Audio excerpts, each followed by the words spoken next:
Hey everyone, welcome back to our channel Let's Talk about समृति मंधाना, हमारी cricket queen और पलाश मुच्छल की शादी कैंसिल होने का पूरा किस्सा शुरू से एंड तक। पहले हेल्थ इमरजेंसी का बहाना था, फिर इनफिडेलिटी के तूफान ने सब उजाड़ दिया। ये सब शुरू हुआ एक फैमिली हेल्थ इमरजेंसी से।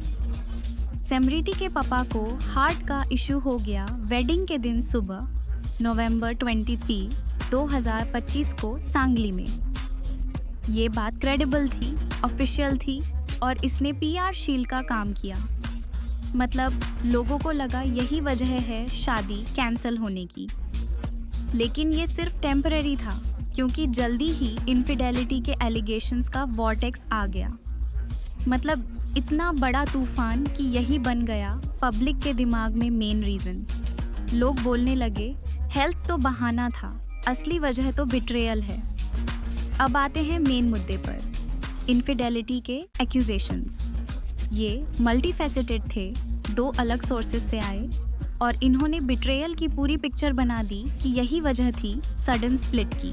पहला, लीक्ड ऑनलाइन चैट्स। एक लड़की मैरी डिकोस्टा ने स्क्रीनशॉट्स पोस्ट किए ऑनलाइन, जिसमें पालाश के फ्लर्टेशियस मैसेजेस थे मई-जून 2025 से, एंगेजमेंट से महीना पहले। उसमें पालाश शिकायत कर रहा था कि समृति का बिजी स्केड्यूल थिंग्स डिफिकल्ट बना रहा है उनके बीच। मैरी ने बाद में क्लैरिफाई किया कि वो कभी मिली नहीं उससे पर्सनली, लेकिन चैट्स एक्सपोज करने के लिए पोस्ट किए और वो बोली कि वो कोरियोग्राफर नहीं है जो दूसरे रूमर्स में थी। दूसरा, ऑन-साइट इंसिडेंट। एक बड़ा रूमर था कि वेडिंग वेन्यू पर डायरेक्ट कॉन्फ्रंटेशन हुआ। समृति की एक टीममेट ने पलाश को डूइंग स्टफ पकड़ा वेडिंग कोरियोग्राफर के साथ। इससे फिजिकल ऑल्टरकेशन हुई पलाश और समृति के भाई के बीच और इस स्ट्रेस से समृति के पापा को हार्ट इमरजेंसी हुआ। तीसरा, pattern of behaviour. Social media पर लोग बोल रहे थे कि ये पलाश का पुराना पैटर्न है। पहले भी एक एक्स गर्लफ्रेंड को प्रपोज किया था, लेकिन वेडिंग से पहले चीट किया। ये सब मिलकर क्लियर एक्सप्लेनेशन दे रहे थे अब्रप्ट स्प्लिट का। जैसे जैसे इनफिडेलिटी रूमर्स स्ट्रॉन्ग हो गए, मुच्छल फैमिली ने काउंटर एक्सप्लेनेशंस देने की कोशिश की, लेकिन ये पब्लिक स्पेकुलेशन के वेकेट के नीचे दब गए। पहला, पलाश की माँ अमिता मुच्छल ने स्टेटमेंट दिया कि उनका बेटा ही पोस्टपोन किया फेरस मेन वेडिंग रिचुअल। वो बोली ये डिसीजन लिया क्योंकि वो इमोशनली क्लोज था समृति के एलिंग फादर से, मतलब नोबल दिखाने की कोशिश, डिफेंसिव नहीं। दूसरा, एक यूट्यूब कमेंट्री सोर्स से स्पेक्युलेटिव थ्योरी आई कि रिलेशनशिप प्री अरेंज कॉम्प्रोमाइज या ओपन मैरिज थी। ये थियोरी बोल रही थी कि अनकन्वेंशनल अरेंजमेंट था, लेकिन कुछ गलत हो गया। हाइपोथेसिस था कि एक पार्टी, इम्प्लाइड समृति, ने डबल क्रॉस किया वर्ल्ड कप विक्ट्री के बाद, जब उसकी स्टेटस और पावर बढ़ी, और स्कैंडल को प्रीटेक्स्ट बनाया एग्जिट करने का। ये एजेंसी वापस पलाश को देने की कोशिश थी, बिट्रेयल से अलग रैशनलाइज करने की। लेकिन ये सब ओवरशैडोड हो गए ऑफिशियल स्टेटमेंट से जो समृति और पलाश ने दिए। हर एक नैरेटिव कंट्रोल करने के लिए डिज़ाइन था। ये सिर्फ अनाउंसमेंट्स नहीं थे, डेलिबरेट स्ट्रैटेजीज थे पब्लिक नैरेटिव हैंडल करने के लिए। दिसंबर 7, 2025 के स्टेटमेंट्स को कंपेयर करो। टोन, ऑब्जेक्टिव्स, मैसेजिंग सब अलग। समृति का statement, I need to clarify that the wedding is called off. I would like to close this matter here. Tone dignified, firm, private, forward-looking. Rumors को ignore किया completely. Focus, refocusing on her higher purpose of representing India in cricket. Privacy plea for both families to process and move on. Palash का statement, I have decided to move on in my life and step back from my personal relationship. Tone defensive, emotional, most difficult phase of my life. Accusatory of public judgment. Rumors को directly address किया as baseless rumors, and unverified gossip.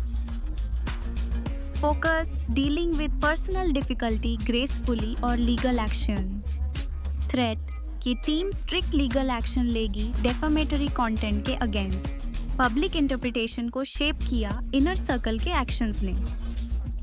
समृति की teammates जैसे close friend Jemimah Rodriguez और उसके भाई ने पलाश को unfollow किया इंस्टाग्राम पर. समृति ने डिलीट किए सब वेडिंग रिलेटेड फोटोज. ये कोऑर्डिनेटेड नॉन वर्बल एक्शंस थे. पावरफुल सोशल प्रूफ जिसने इनफिडेलिटी रूमर्स को क्रेडिबिलिटी दी और पलाश के डिनाइल्स को इनफेक्टिव बना दिया पब्लिक ओपिनियन में. हर क्राइसिस अपने साथ गेन्स भी लाता है और कॉस्ट्स भी. लेकिन समृति और पलाश वाली सिचुएशन, ये तो एकदम अनइवन निकली, जैसे यूनिवर्स ने दोनों को अलग अलग तरह का फॉलआउट पकड़ा दिया. समृति के साइड पे सबसे इंटरेस्टिंग चीज़ ये हुई कि पूरा नैरेटिव उसके फेवर में शिफ्ट हो गया. मतलब एकदम नेचुरल तरीके से विक्टिम से वो राइज कर गई, एक डेडिकेटेड प्रोफेशनल बनकर. लोगों ने जेन्युइनली फील किया कि हाँ यार, she is representing India, she is bigger than the drama. उसका काम रहना, डिग्निफाइड साइलेंस रखना, वही उसकी सबसे बड़ी स्ट्रेंथ बन गया. इंटरनेट लिटरली ओवरफ्लो हो गया सिंपैथी से. लोग बोले she is the wronged one. और इसे सिंपैथी ने उसकी ब्रांड वैल्यू को एक अलग ही लेवल पे पहुंचा दिया. फैंस भी, स्पॉन्सर्स भी, सब इम्प्रेस्ड. और ऑनेस्टली उस टॉक्सिक रिलेशनशिप से निकलकर उसे एक मेंटल क्लैरिटी भी मिल गई. जब डिस्ट्रैक्शंस हट जाते हैं ना, तो फोकस ऑटोमेटिकली शार्प हो जाता है. अब पूरा ध्यान 2026 क्रिकेट सीजन पे शिफ्ट हो गया. No emotional baggage, no unnecessary noise.